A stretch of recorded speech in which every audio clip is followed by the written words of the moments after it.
Un monde de l'élevage en perpétuelle évolution, un maître mot, s'adapter. À l'horizon 2020, quel degré d'expertise devra acquérir le technico-commercial ? Pour moi, le métier de technico-commercial, il reste avant tout technico-commercial, c'est-à-dire qu'il faut avant tout être technique. C'est la technique qui va entraîner la vente et non l'inverse. En 2010 ou 2012, on nous disait demain il y aura deux typologies d'intervenants. On aura des experts qui parleront uniquement alimentation animale. De toute façon, on sera expert. C'est sûr qu'il faudra être expert dans nos domaines. Mais dire qu'on sera uniquement expert dans l'alimentation animale, je ne suis pas sûr. Comme je vous disais tout à l'heure, les éleveurs sont en attente d'avoir une multitude d'informations. Et il faudra être assis sur des très très bonnes bases techniques, donc être à la fois technicien et malgré tout être commercial aussi, parce que nos métiers, on vend des produits, donc c'est pas le tout de faire de la technique, c'est qu'au final il faut que nos entreprises vivent et puis il y a du chiffre d'affaires à faire, des objectifs à atteindre, donc il faut être commercial de la fois. Donc je ne sais pas si on va aller comme dans le hors-sol où on va vraiment spécialiser des gens dans de la technique pure. Vraiment, j'ai un doute sur ce sujet. Je pense qu'il faudra avoir une multitude de connaissances pour accompagner nos éleveurs demain. Je dirais que le métier de technicien commercial dans les années à venir sera peut-être plus exigeant en termes de compétences. Il faudra avoir sûrement des notions économiques que l'on n'a pas forcément aujourd'hui. Et donc pour ça, il faudra se former et donner des réponses concrètes à l'éleveur.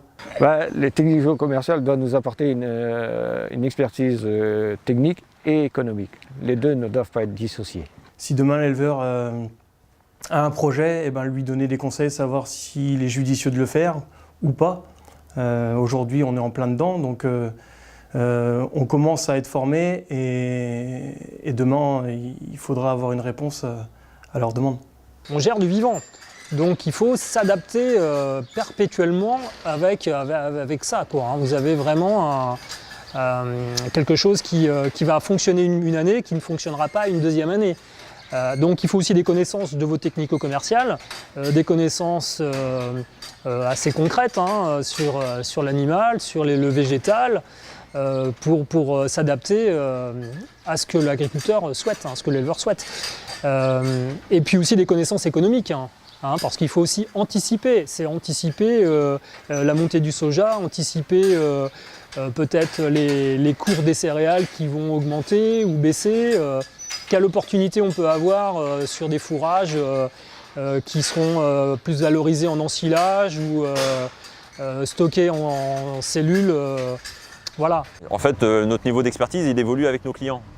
Donc hier c'était la robotisation, on a acquis des formations, on s'est formé. Aujourd'hui c'est un dossier qu'on maîtrise très très bien, demain ce sera la robotisation peut-être de l'alimentation, on est en train de travailler sur le sujet et d'autres alternatives qui vont arriver. Ce qui est intéressant c'est que il y a des nouvelles technologies qui arrivent, qui nous amènent de la formation que l'on peut traiter, qu'on traitera demain et qui nous donneront encore d'autres données à travailler. Donc c'est une perpétuelle évolution. À nous de bien identifier comment fonctionne l'éleveur, analyser et proposer des programmes alimentaires spécifiques. Et derrière, il faut bien sûr valider. Donc valider par des outils que l'on a au Gouessant. La principale attente de l'éleveur, c'est travailler sur le coût de production. Alors parfois, il hésite à faire appel aux fabricants d'aliments. Je ne suis pas convaincu que les éleveurs qui travaillent en matière première, par exemple, aient plus de revenus que les autres. Parce que souvent, en plus, on voit que ces personnes-là font appel à des nutritionnistes et qui ne sont pas gratuits. Donc je pense que le métier aujourd'hui, c'est oui, vendre de l'aliment, mais en étant nutritionniste. Parce que si on n'est pas nutritionniste, le métier est vraiment marchand d'aliments et donc c'est pas approprié à ce qu'on fait aujourd'hui au Gouessant.